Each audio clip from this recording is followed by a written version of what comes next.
E o palestrante da noite, Clebe Flores, de Vitória da Conquista.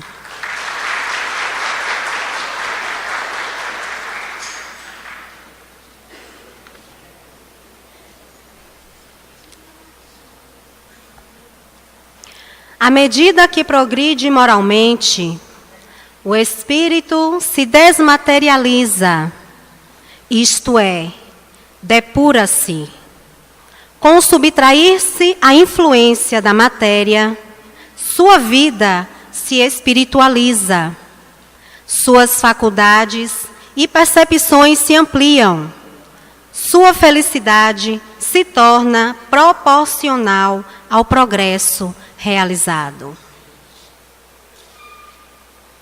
E convido neste momento, para nossa apresentação musical, Paulo Vitor.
Obrigado.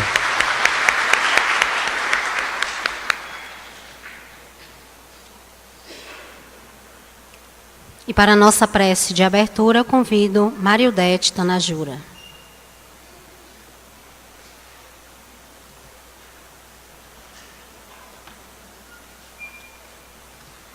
Senhor Jesus, queremos nesta noite te agradecer por mais um banquete de ensinamentos. Ensina-nos, Senhor, a ser teu servo, a te seguir e entender as tuas leis, entender as tuas ideias no nosso dia a dia. Que possamos estar sempre contigo em nossos corações.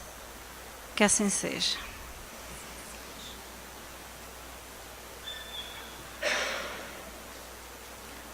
Kleber Flores.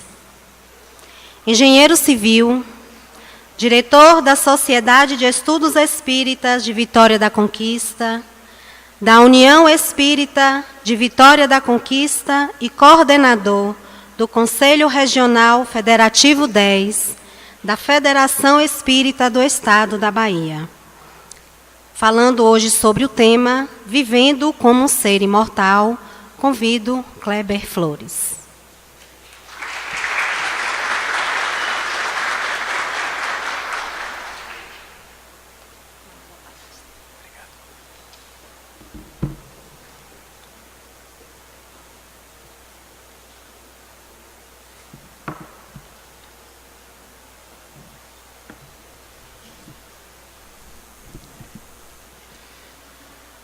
A todos os presentes, o nosso boa noite, e que a paz do Mestre Jesus, este Consolador por excelência, possa estar sempre presente no coração de cada um de nós. Inicialmente, nós gostaríamos de agradecer a oportunidade de aqui estarmos e, ao mesmo tempo, parabenizar a todos que aqui estamos, por mais uma realização de um evento, o 24º, onde proporciona a todos nós momentos de reflexão, de aprendizado, de crescimento espiritual. Coube a nós estarmos aqui nesta noite para fazermos uma reflexão acerca do tema Vivendo como um Ser Imortal. Quando nós estávamos preparando este trabalho, já me veio à mente, esse tema não é sugestão, é objetivo. Ou seja, viver como um ser imortal, ou viver como um espírito imortal, é sem dúvida alguma o objetivo de todos nós que aqui estamos. Mas é meta, porque nós, apesar de todo o avanço, ainda não vivemos como seres imortais. A vivência corpórea, a vivência na carne, ela ainda fala muito alto, muito forte. E quando nós estávamos buscando informações para o trabalho, me veio um pensamento, recorrendo ao Mestre Jesus, e realmente analisarmos se nós estamos nesta meta, neste objetivo de sermos esses seres imortais.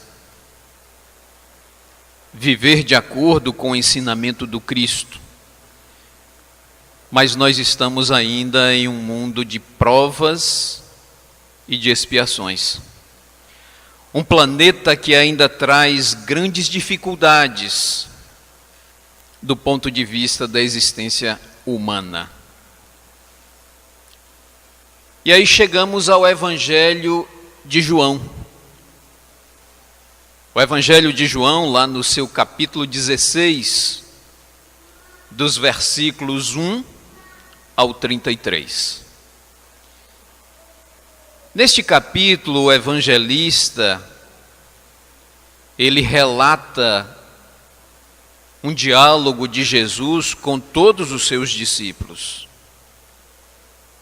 O evangelista João, ele tem o seu capítulo 14, muito bem comentado, porque é o capítulo onde João retrata ensinamentos do Cristo, falando-nos do Consolador prometido. Esse talvez seja um dos textos do evangelista João mais lido, comentado dentro da seara espírita.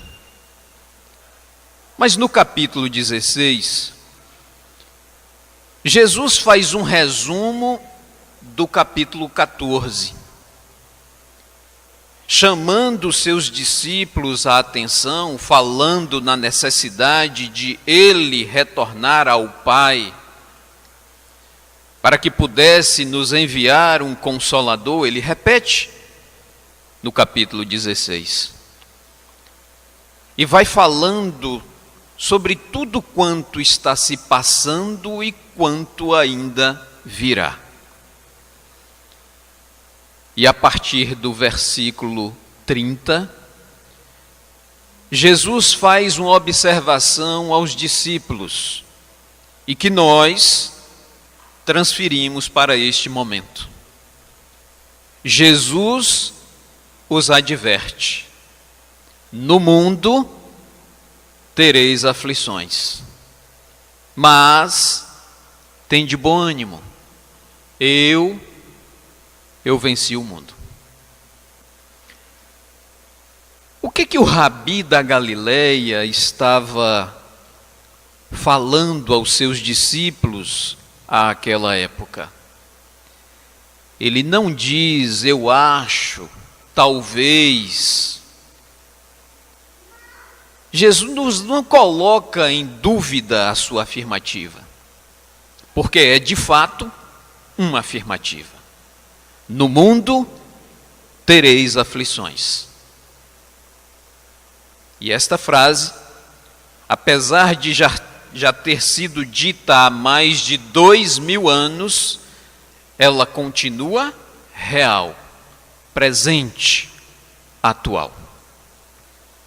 E aqui também podemos externar: neste mundo, nesta existência, todos nós, ainda teremos muitas aflições. Mas tem de bom ânimo. Jesus venceu o mundo e nos dá diretrizes para isso. Mas por que sofremos? Porque somos espíritos num processo de crescimento, de transformação, de mudanças, mas que sem dúvida alguma não estamos na plenitude destas transformações. Estamos ainda em um planeta que traz grandes dificuldades. Imagine todos nós convivermos com pessoas que têm o mesmo pensamento, o mesmo ideal de paz, de harmonia. Como é bom! Como é bom vivermos em união. Mas todas as pessoas no planeta Terra pensam em fazer o bem? Ainda não. Tem irmãos nossos que, por falta de conhecimento, de bondade, de amor no coração, são ainda muito maldosos. São espíritos que têm um senso de discórdia, de maldade. Como conviver com isso? Precisamos ter bom ânimo. Precisamos aprender os ensinamentos do Cristo e colocá-los em prática. A partir do momento em que nós colocarmos isso em prática, e não só no conhecimento, mas em prática, os nossos desafios começam a ser superados.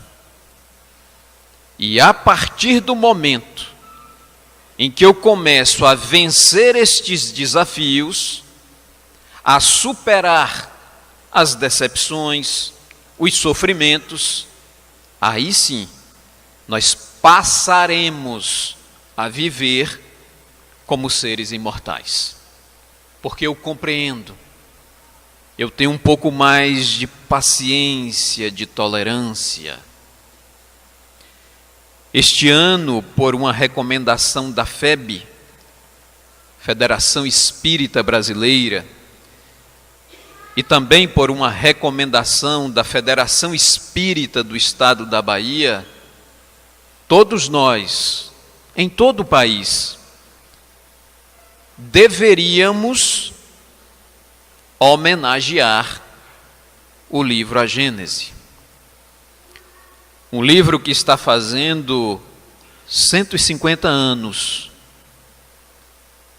mas mais do que isso, tanto a Federação Espírita do Estado da Bahia, quanto a Federação Espírita Brasileira, também sugere, também recomenda que neste ano de 2018, também façamos as homenagens devidas aos 160 anos da Revista Espírita.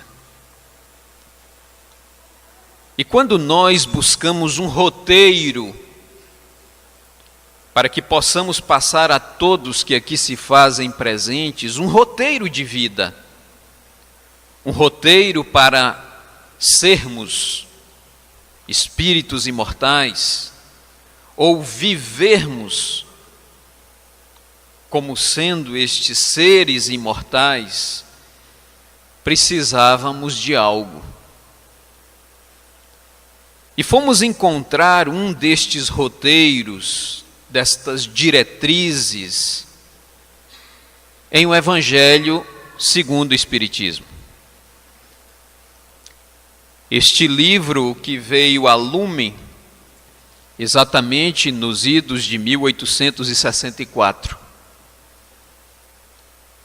E lá no seu capítulo 2, cujo título é Bem-aventurados, o meu reino não é deste mundo. No capítulo 2. E aí o senhor Allan Kardec, ele coloca no item 5 deste capítulo do Evangelho segundo o Espiritismo, uma mensagem intitulada O Ponto de Vista. Mas nós estamos homenageando o livro A Gênese. Nós estamos homenageando os 160 anos da Revista Espírita. Então, em todos os nossos trabalhos, desde o início do ano, estamos de alguma forma buscando estes ensinamentos, essas diretrizes, também na Revista Espírita. O tema que envolve, o tema central das nossas reflexões durante esta semana é de que são chegados os tempos. Mas que tempos são estes que são chegados? Tempos de mudanças, tempos de transformações morais.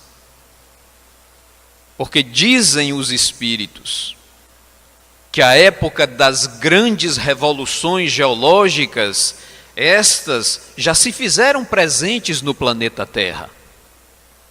Obviamente que ainda vão continuar, mas não na intensidade de um cataclismo, de uma grande transformação geológica. Mas a grande transformação nossa, seres humanos, é a nossa transformação moral. E nesse sentido, recorremos à Revista Espírita. É de conhecimento aqui da grande maioria que se faz presente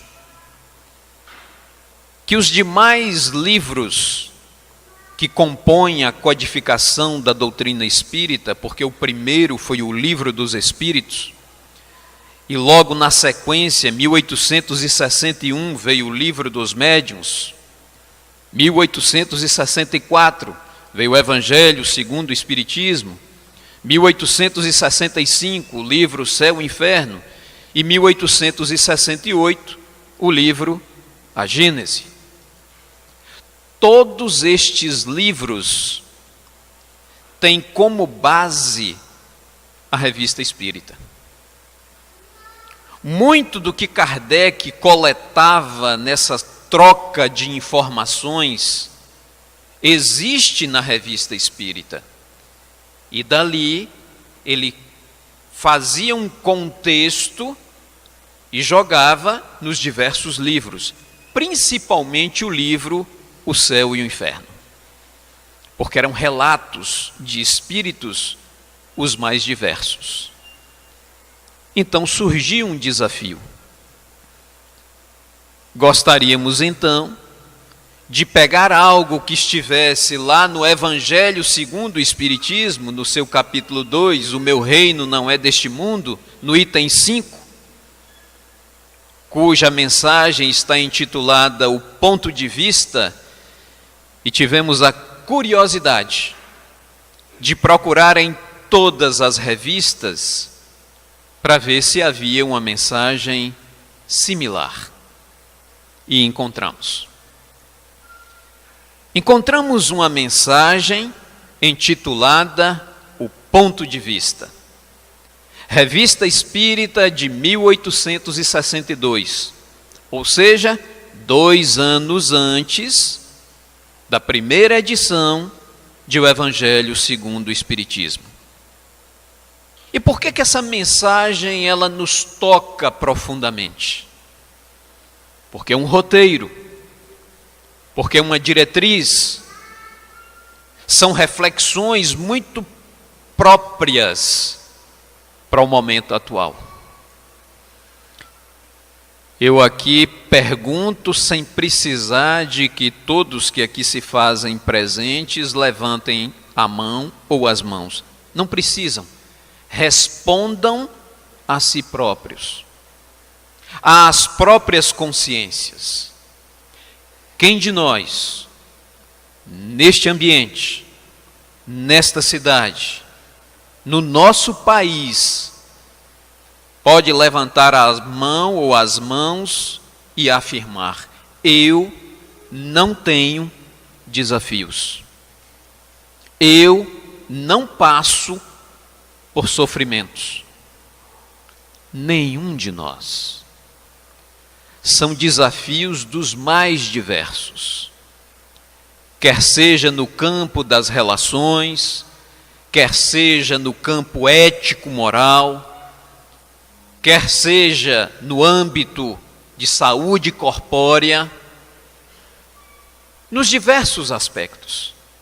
Todos nós enfrentamos desafios, quiçá sofrimentos. Mas por que sofremos tanto? Por que sofremos tanto se nós somos espíritos imortais? Mas parece que nos esquecemos dessa afirmativa do Cristo. Parece-nos que não estamos vivenciando estes ensinamentos. E a mensagem do senhor Allan Kardec é exatamente o ponto de vista. O dia que nós mudarmos esse entendimento, o dia que nós mudarmos o nosso ponto de vista, os nossos sofrimentos, as nossas dificuldades, os nossos desafios, apesar de estarmos no planeta Terra, que é um planeta de provas e também de expiações, viveremos melhor. E sem dúvida, aí adentraremos ao tema: vivendo como um ser imortal. O dia que nós alcançarmos isso, viveremos melhor, com um pouco mais de tranquilidade, um pouco mais de paz de espírito. Fizemos uma correlação entre as duas mensagens. O ponto de vista contido no Evangelho segundo o Espiritismo, no capítulo 2, no item 5, com o ponto de vista que está lá na Revista Espírita, do ano de 1862, no mês de julho. Já faço um esclarecimento de que, ao fazermos algumas leituras aqui comentadas, eu intercalei textos ou parágrafos dos dois textos. E gostaríamos, com a permissão de todos que aqui se fazem presentes, até para sermos fiel aos textos dos dois livros, fazer uma leitura reflexiva, comentada, para que a gente possa entender o que Kardec sugere a todos nós para compreendermos esta imortalidade da alma. Mudar o paradigma do ponto de vista. E aí, não só compreender, mas aplicar. Inicia o codificador. A ideia clara e precisa que se faça da vida futura proporciona inabalável fé no porvir. Fé que acarreta enormes consequências sobre a moralização dos homens, porque muda completamente o ponto de vista sobre o qual encaram eles a vida terrena. Esse parágrafo introdutório, ele é de uma profundidade que não temos noção. O dia que nós tivermos a convicção, não é só entendimento, é convicção da vida futura, da imortalidade da alma, quantas são as nossas responsabilidades diante dos nossos atos? Eu fico imaginando uma classe muito apontada hoje na atualidade. Obviamente aqui falamos, mas sem dúvida alguma há as exceções. Imagine a nossa classe de políticos que não são éticos, que não são dignos, que não são morais. Ressaltamos mais uma vez, obviamente, com as suas exceções.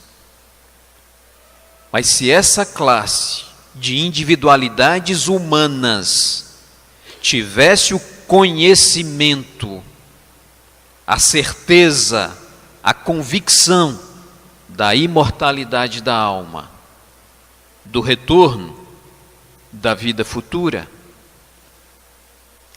como seriam os seus atos? Como seriam as suas ganâncias? Como ficaria a corrupção?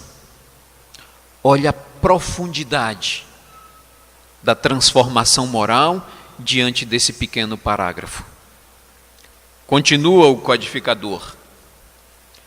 Pelo simples fato de duvidar da vida futura, de duvidar da imortalidade da alma, o homem dirige todos os seus pensamentos para a vida terrestre.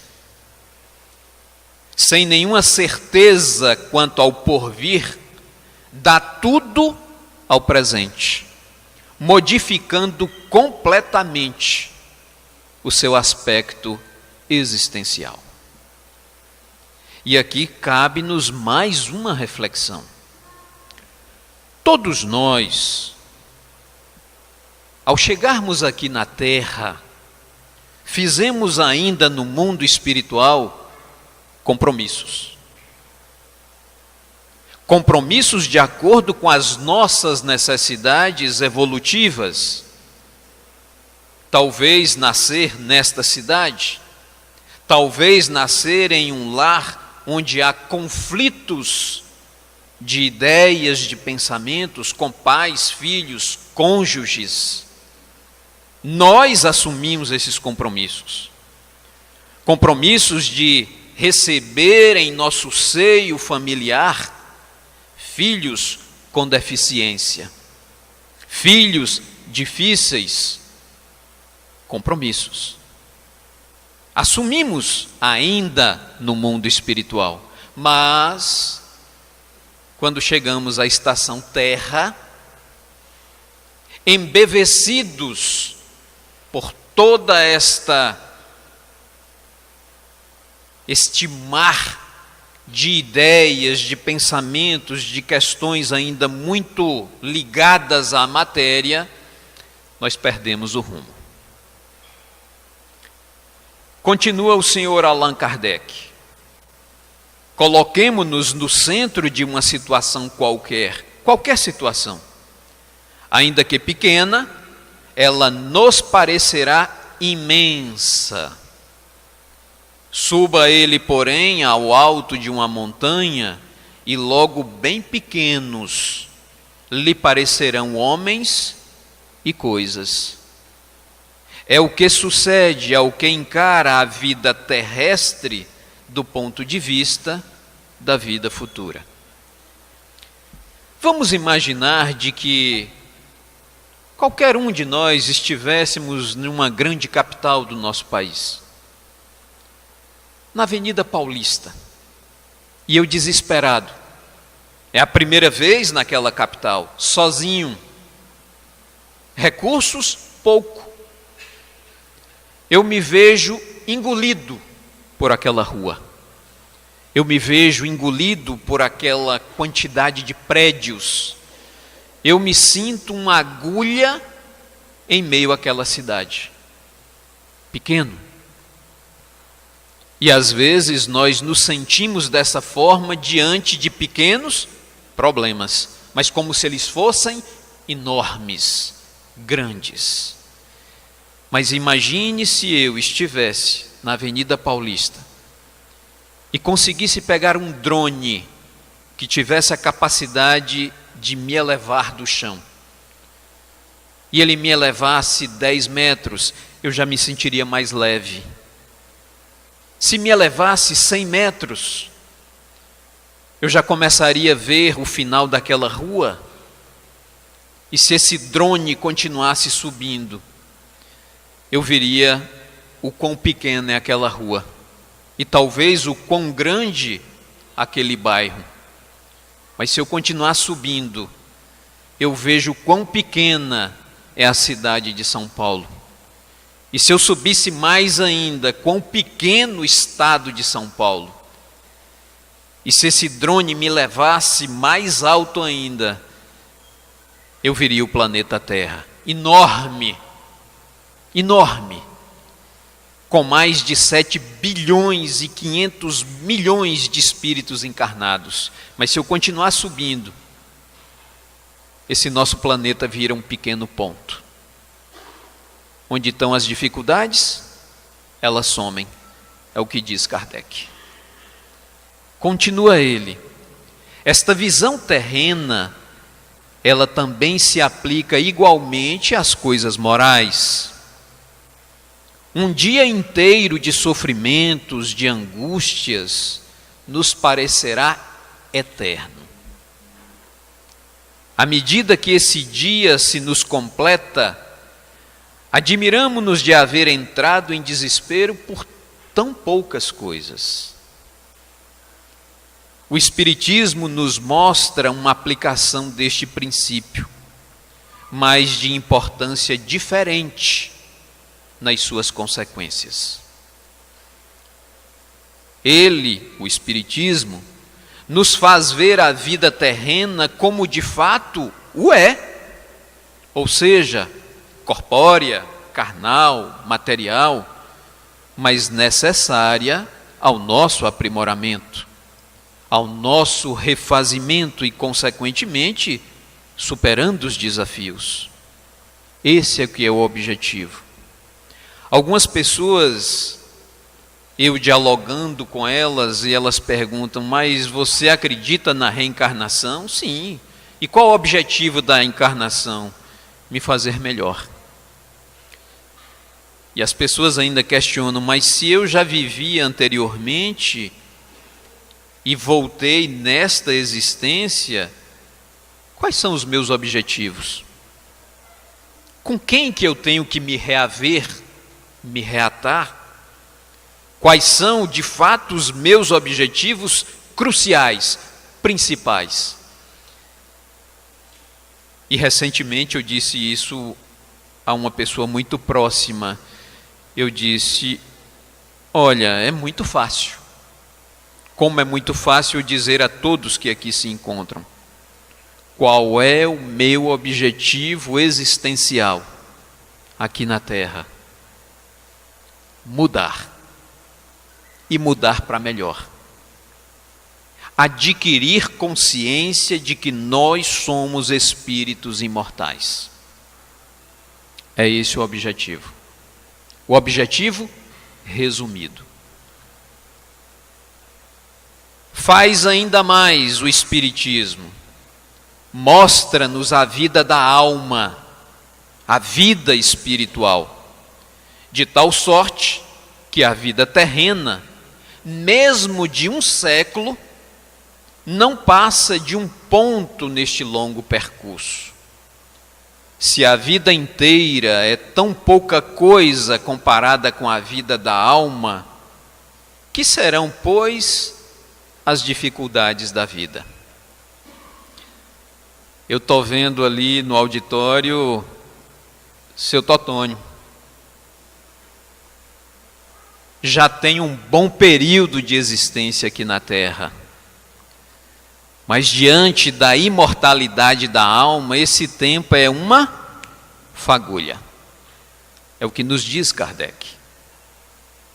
Entretanto, o homem colocado no centro da existência preocupa-se como se ela fosse durar para sempre.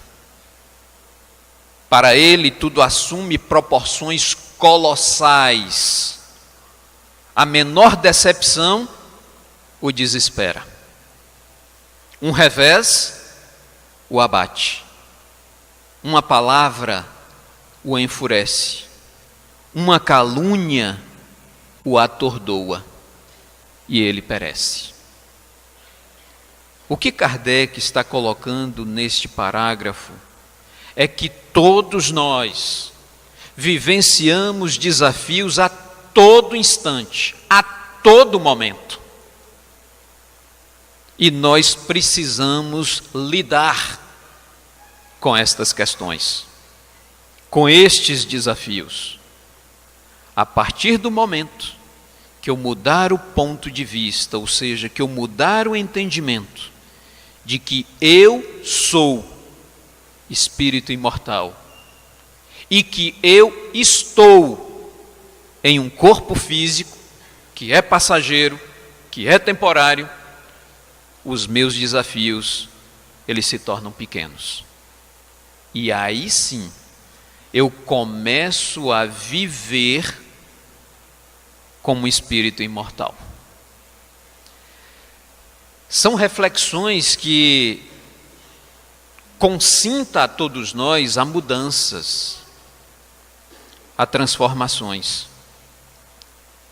Continua Kardec já aproximando do final da mensagem. Tendo a visão limitada ao presente, ou seja, aqueles, como muitos de nós ainda temos essa visão, aquilo que toca imediatamente exagera a importância dos menores incidentes. Um negócio que falha lhe tira o apetite. Quantas pessoas não concluem o almoço exatamente por um transtorno, por uma dificuldade? Uma injustiça o põe fora de si.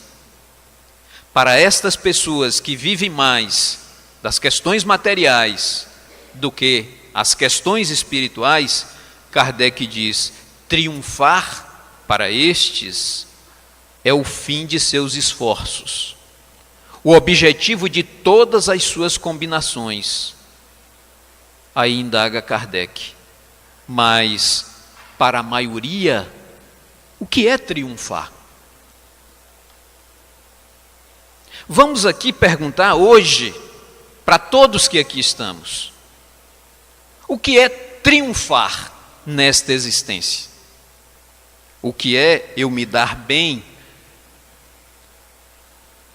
Quantas vezes nós ouvimos alguém aproximar de nós, fazendo referência a uma pessoa e dizer assim: você já viu como é que fulano está bem? Bem, hoje ele já possui vários carros, carretas, imóveis, bens. Você já viu como é que fulano está bem? Esse aí, na visão materialista, está triunfando. Mas mal sabem eles quantas lágrimas, quanto desespero estão ali aos travesseiros. E Kardec questiona isso: o que é triunfar? E ele mesmo responde: será adquirir talento, ser reconhecido, transformar-se, desenvolver inteligência? Será o desejo de deixar depois de si um nome justamente honrado e realizar trabalhos úteis à humanidade? Isso é triunfar? Para o materialista, não. E o que diz Kardec?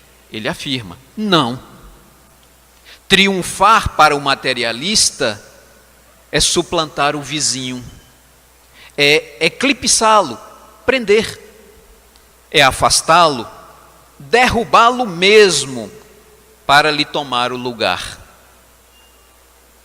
E para tão belo triunfo, que talvez a morte não deixe gozar mais do que 24 horas, quantas preocupações, quantas tribulações, quanto talento por vezes despendido e que poderia ter sido mais bem empregado. Depois, quanta raiva, quanta insônia se não se triunfar. Que febre de inveja causa o sucesso de um rival. E isso não está somente naquele que nós rotulamos de materialistas. Isso também acontece com nós. Talvez em menor grau de intensidade, mas acontece. Quantos não puderam se fazer presentes hoje em virtude de outros tantos afazeres, próprios ou talvez não tão necessários? Mas nós, espíritas, o que Jesus nos recomenda é vigilância, vigiai e orai, para não cairdes em tentação. Na realidade, esse trabalho, ele dá uma pausa e voltamos às reflexões do Cristo, de Jesus, o Rabi da Galileia, para fortalecer em nós esta ideia de imortalidade da alma. Jesus, através do evangelista Mateus, que ali se faz presente, no capítulo 5, ele nos fala das bem-aventuranças. Não vamos aqui discorrer sobre as bem-aventuranças, mas esse capítulo, Jesus nos dá diretrizes sobre os corações. Fala daqueles que são bem-aventurados, os que sofrem, bem-aventurados os que choram, bem-aventurados os que são mansos, bem-aventurados os que têm fome e sede de justiça, bem-aventurados os pacíficos, os pacificadores. Mas aí Jesus dá a contrapartida.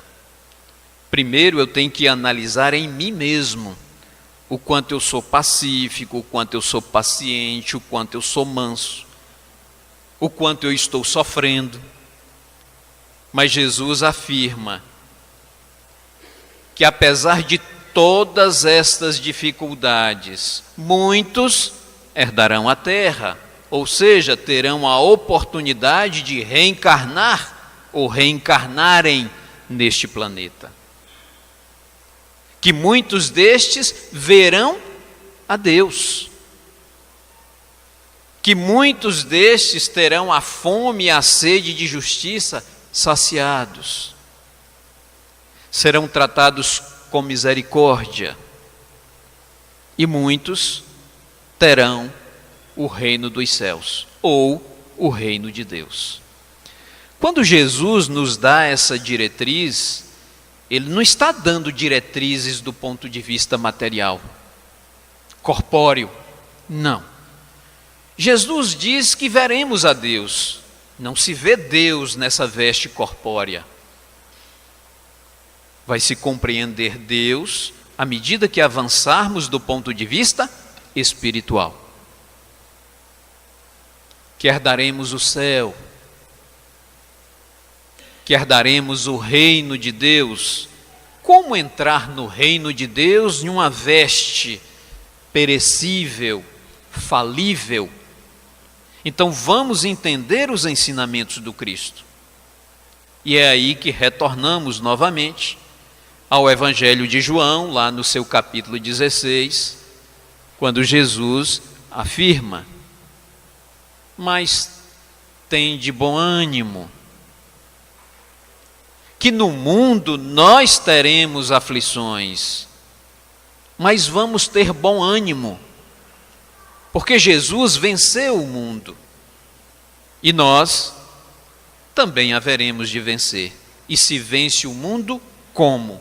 Se reconhecendo como espírito imortal, agindo como espírito imortal.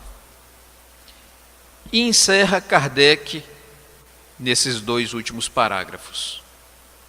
Com esta visão, com este ponto de vista, como então lhe parecem mesquinhas e pueris as ambições, a inveja, o orgulho, o egoísmo, a vaidade?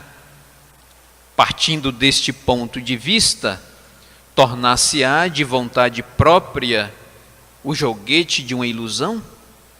Se eu sei disso, se eu sei dessas necessidades de transformação, de reconhecimento das minhas imperfeições, eu vou continuar agindo como um ser mortal, corpóreo? Não, isso é ilusão. E ele diz: não, estará ao contrário na realidade do verdadeiro. E para ele a ilusão é ver as coisas do ponto de vista terreno. O dia que nós mudarmos esse ponto de vista e analisar de que estar na terra se faz necessário, precisamos nos alimentar, precisamos vestir, precisamos nos relacionar bem, mas precisamos mudar moralmente. Precisamos evoluir espiritualmente. Se, pois, elevarmos o pensamento de modo a abranger a vida da alma, chegaremos forçosamente a essa consequência, de ver a vida terrena como uma estação passageira, a vida espiritual como uma vida real, porque é infinita. Que é ilusão tomar a parte pelo todo, isto é, a vida do corpo, apenas transitória, pela vida definitiva. E não é. Somos corpos transitórios, mas somos espíritos imortais. Encerra ele fazendo um chamamento. Espíritas, nós que estamos aqui, que experimentais decepções, que experimentais sofrimentos, que experimentais enormes desafios, ainda que em pensamento, deixai a terra por alguns instantes, subi às regiões do infinito e olhai do alto, e aí vereis o que elas, as decepções, os sofrimentos, os desafios, quão pequenos os são. Isso é um incentivo para todos nós. Vivenciar isso é fácil? Não. Mas é necessário. A doutrina espírita nos dá todo um roteiro, toda uma diretriz de ensinamentos. Vem falar da vida futura, vem nos falar da imortalidade da alma, vem nos falar da comunicabilidade com os espíritos. Ainda na semana passada, em um grupo de estudos, uma pessoa chegou a nós e perguntou: você tem medo da morte? E me pegou assim, bem, em meio a um estudo, várias pessoas. Eu parei e lhe disse com toda franqueza: não tenho medo da morte. A morte é um fator biológico e que vai vir para todos nós. É real. Não tem como fugir disso. Portanto, eu não tenho medo da morte, mas não gostaria de morrer agora. Ninguém quer. E a doutrina espírita nos ensina isso. Que apesar das dificuldades, dos sofrimentos, das separações, tudo passa. Até as separações, elas são momentâneas. O reencontro é possível. E a partir do momento em que nós colocamos isso em prática, nós vamos ficando um pouco mais pacíficos. Nós passamos a ser mais compreensivos. Nós passamos a ser mais tolerantes, pacientes. Eu começo a ver os meus desafios como minhas necessidades. E isso acalenta a alma. Isso nos dá um refrigério. E eu começo a vencer o mundo. Eu começo a viver como um ser imortal. Eu consigo compreender os desafios alheios. Eu consigo compreender as imperfeições alheias, porque nem todos nós somos iguais. Para nós termos uma ideia, um roteiro prático, a doutrina espírita também nos dá diretrizes muito próprias e que vamos encontrar no Evangelho segundo o Espiritismo, lá no seu capítulo 17, cujo título é Sede Perfeitos. E tem um item obviamente não vai atingir todo esse auditório, porque lá está escrito o homem de bem, e só o homem que erra, as mulheres são espíritos mais elevados. Lá nos dá o roteiro para sermos homens de bem.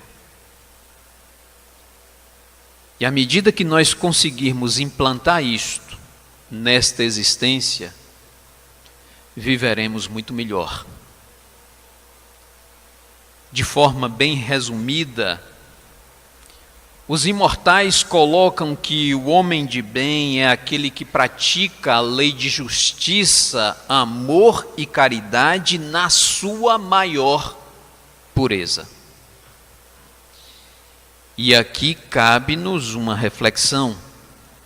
Lei de justiça, amor e caridade. É uma lei só. Às vezes, equivocadamente, nós imaginamos que são 3 leis. A lei de justiça, a lei de amor e a lei de caridade. E não o é. É uma lei. Lei de justiça, amor e caridade. Porque eu posso não ser justo, mas eu posso amar as pessoas e até praticar a caridade. Mas eu posso não ser justo, posso também não amar, mas ser tocado a fazer a caridade. O que a espiritualidade sugere a todos nós é que sejamos justos, amorosos e caridosos, na maior intensidade. O homem de bem é aquele que tem fé em Deus. E ter fé em Deus não é só simplesmente acreditar em Deus, não é isso. É reconhecer que há um Criador. Um ser incriado, que criou a todos nós. Ter fé em Deus é acreditar na sua supremacia, no seu amor, na sua bondade, na sua misericórdia, na sua perfeição. E que nós somos ainda espíritos imperfeitos. E como espíritos imperfeitos, necessito desse Criador. O homem de bem é aquele que tem fé no futuro, que acredita na imortalidade da alma. O homem de bem é aquele que, inspirado pela caridade e amor ao próximo, faz o bem pelo bem. Por que você fez? Eu me senti à vontade. Foi um sorriso de pedido tão largo que eu me senti bem. É fazer o bem pelo bem. O homem de bem é aquele que é benevolente. E a palavra benevolente, ela tem uma característica muito própria. Muitos de nós, na atualidade, ainda não somos benevolentes. Somos beneficentes. E tem uma diferença.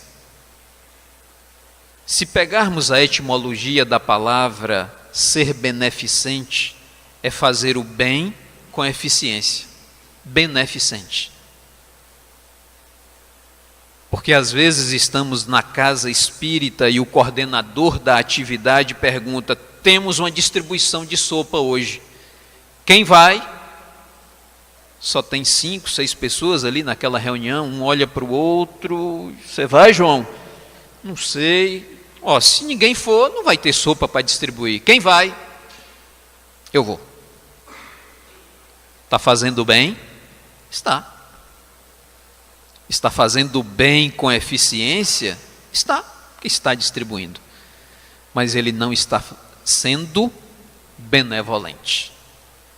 Porque etimologicamente a palavra benevolente é a junção de 2 outras palavras: bem e vontade. Eu sou benevolente o dia que eu chego na casa e pergunto: o que tem hoje para fazer? Tem sopa? Tô lá, quero ir. Quero dar um abraço, um sorriso para alguém. Saciar a fome, a sede, o diálogo. É isso que eu quero. Isso é ser benevolente. Isso é o que recomenda Jesus. O homem de bem não tem ódio nem rancor e nem o desejo de vingança. Precisamos tirar os sentimentos ainda ruins dentro de nós. O homem de bem é indulgente para com as imperfeições alheias. Meu Deus, quantos desafios nós ainda temos na atualidade. Aqui diz sermos indulgentes para com as imperfeições alheias. Eu acho que a maioria de nós hoje temos aplicativos de relacionamento. Facebooks da vida, WhatsApp, Instagram e tantos outros. E quantas mensagens nós recebemos que não são edificantes. E nós passamos adiante. Quantos vídeos de situações que requer de nós compaixão, indulgência, e nós sorrimos do sofrimento alheio. Como somos imperfeitos ainda. Quanto ainda temos que crescer do ponto de vista espiritual. O homem de bem reconhece as suas próprias imperfeições. Vamos ler a questão 919 de O Livro dos Espíritos, o conhece-te a ti mesmo, e a resposta a 919A, reconhecer as nossas imperfeições, o quanto eu ainda tenho de orgulho, de vaidade, de egoísmo. O homem de bem não se envaidece com a sua fortuna. Ele usa, mas não abusa dos bens que possui.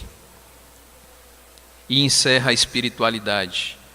O homem de bem respeita os seus semelhantes, como gostaria que ele fosse respeitado.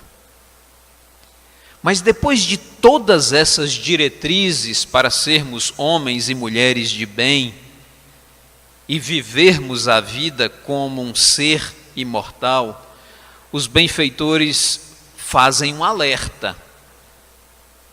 Olha, tudo isso aqui que foi elencado não é tudo, porque eles arrematam dizendo, não é a enumeração completa de todas as qualidades do homem de bem. Mas todo aquele que se esforçar para as possuir, estará no caminho que conduzirá a todas as outras. Então ainda temos muito que crescer, muito que evoluir. E chegando à parte final de fechamento desse nosso trabalho, para que efetivamente tenhamos a condição de viver ou vivermos como seres imortais, pensando como espíritos imortais, analisando os nossos desafios, os nossos sofrimentos por uma outra ótica, e aí sofrer menos, eu trouxe uma mensagem que está no livro Caminho, Verdade e Vida. Nós, enquanto diretoria da União Espírita, já estamos neste livro talvez mais de 4 anos. E todas as nossas reuniões, que rotineiramente são às sextas-feiras, nós fazemos a leitura de uma mensagem. E há pelo menos 3, 4 anos, quando no início dessa leitura, uma mensagem nos tocou profundamente. É a mensagem de número 3 do livro Caminho, Verdade e Vida, pelo Espírito Emmanuel. Ela se chama Examina-te. E eu acho que não há reflexão melhor do que o tema nos propõe, de vivermos como seres imortais, se não nos examinarmos. Olhar o quanto nós ainda temos que avançar. Compreender que os desafios terrenos que nos envolvem são de fato difíceis, mas suportáveis e superáveis. Nessa mensagem, examina-te, o Espírito Emmanuel, ele sempre traz uma frase dos evangelhos. E essa daqui, entre aspas, diz-nos: nada faças por contenda ou vanglória, mas por humildade. Essa frase está na carta de Paulo aos Filipenses, no seu capítulo 2, versículo 3. E o que o Espírito Emmanuel destrincha, nos ensina com esta frase: nada faças por contenda ou vanglória, mas por humildade. E ele nos diz: o serviço de Jesus é infinito. E põe infinito nisso. Imagine este Espírito amparar 7 bilhões e quase 500 milhões de espíritos encarnados, fora os que povoam a atmosfera do planeta Terra. Se nas nossas convivências, nas nossas relações, encontramos pessoas que, ao nosso ver, são insuportáveis, que às vezes temos o mínimo de relações, mas que algumas são bastante conflituosas, imagine os nossos desafios. Imaginem a tarefa do Cristo, o amor, a bondade do Cristo. Por isso que Emmanuel diz: o serviço de Jesus é infinito. Na sua órbita há lugar para todas as criaturas e para todas as ideias sadias em sua expressão substancial. Se na ordem divina cada árvore produz segundo a sua espécie, no trabalho cristão, cada discípulo contribuirá conforme a sua posição evolutiva. Todos aqui somos iguais? Não. Nem do ponto de vista ético, nem do ponto de vista moral, nem sequer do ponto de vista do conhecimento. Nós temos que compreender as diferenças. A experiência humana, e isso aqui foi o que me chamou a atenção quando da primeira leitura, a experiência humana não é uma estação de prazeres. Parece que nós estamos aqui no planeta Terra de férias, para gozar da vida, dos prazeres, de ter, de possuir, de comandar, de ter o poder. E os Espíritos nos advertem: a Terra não é uma estação de prazeres. E diz: o homem aqui permanece em função de aprendizado, de refazimento, de transformação. E nesta tarefa é razoável que saiba valorizar a oportunidade de aprender, facilitando o mesmo ensejo aos seus semelhantes. Às vezes nós já conseguimos superar isso. E eu já compreendi que a Terra, de fato, não é uma estação de prazeres, e sim de aprimoramento. E eu estou tentando ser melhor a cada dia. Mas eu ainda estou olhando só para mim. Eu não estou olhando ao meu semelhante.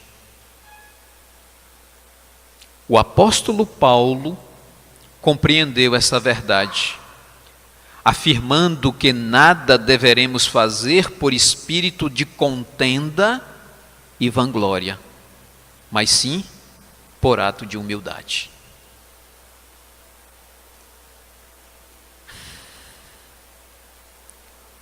Quando praticares alguma ação que ultrapasse o quadro das obrigações diárias, e muitos de nós fazemos isso, nós ultrapassamos aquilo que para os outros é a nossa obrigação, e Emmanuel nos chama a atenção. Quando praticares alguma ação que ultrapasse o quadro das obrigações diárias, examina os móveis a que a determinaram. Ou imagine o que me impulsionou a eu fazer um pouco mais. Se resultou do desejo injusto de supremacia, se obedeceu somente à disputa desnecessária, cuida do teu coração, para que o caminho te seja menos ingrato. Mas, sempre Jesus dá uma oportunidade, mas, se atendeste ao dever, ainda que haja sido interpretado, na visão de outras pessoas, como rigorista e exigente, incompreensivo e infiel, receba as observações indébitas e siga adiante. É fácil? Será que nós chegamos à casa espírita e fazemos as nossas obrigações e às vezes até excedemos? Estamos ali na limpeza, em algo, na manutenção, e alguém vem e ainda reclama. É fácil ouvir isso? Mas o que orienta o Espírito Emmanuel? Ouça, mesmo que seja algo indébito, não verdadeiro, e siga adiante. Porque quem sabe das nossas ações é o Criador, é o Mestre Jesus. Continua trabalhando em teu ministério, recordando que por servir aos outros com humildade, sem contendas e vanglórias, Jesus foi tido por imprudente e rebelde, traidor da lei e inimigo do povo, recebendo com a cruz a coroa gloriosa. O final dessa mensagem nos faz refletir sobre este Espírito, Jesus, que segundo o próprio Espírito Emmanuel, no livro A Caminho da Luz, ele nos diz que desde a formação do planeta Terra, e isso a ciência acadêmica atesta cientificamente ou comprova cientificamente, a formação do planeta Terra se deu há aproximadamente 4 bilhões e 500 milhões de anos. Ouviram? 500 bilhões, ou 4 bilhões e 500 milhões de anos. Jesus já era o governador espiritual para a formação do planeta Terra. E aproximadamente há 2000 anos veio aqui entre nós dar-nos este recado, chamar-nos a atenção, puxar as nossas orelhas para que crescêssemos espiritualmente. Jesus, que não tinha um centil de débito para com o planeta Terra, e sofreu o que sofreu. Foi julgado, foi agredido fisicamente, foi crucificado, foi morto do ponto de vista corpóreo, e nada tinha a pagar no planeta Terra. Que olhemos os nossos desafios, aquilo que nós chamamos de sofrimento que nos atormenta, que nos desilude, que nos faz passar pela cabeça desistir desta vida. Vamos pensar, vamos agir como Jesus. Vamos ter a plena convicção de que somos espíritos, espíritos imortais, e assim devemos agir como tal, ou seja, viver como um ser imortal. Muita paz e até outra oportunidade.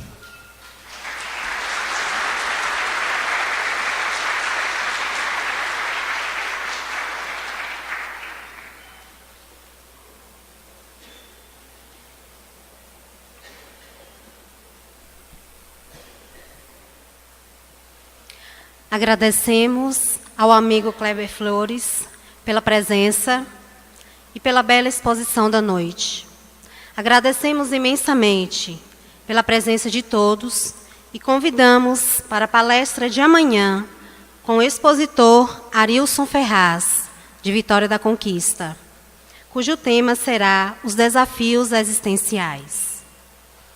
E para concluir, temos um pequeno aviso, que a irmã Reginalda, ela faz um trabalho de coleta, de distribuição de alimentos para famílias carentes.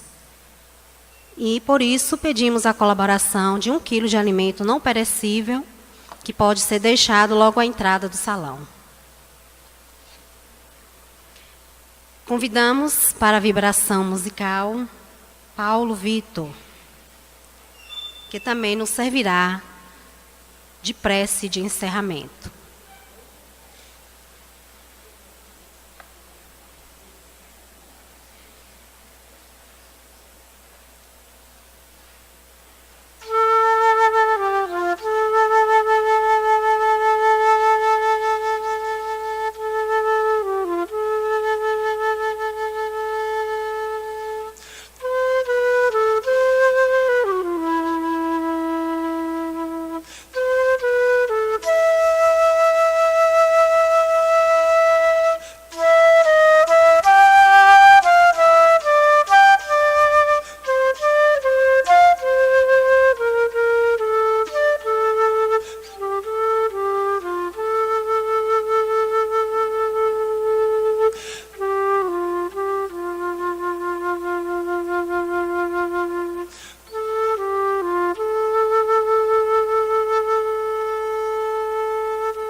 Agradecemos a presença de todos, que todos tenhamos uma boa noite. Até amanhã.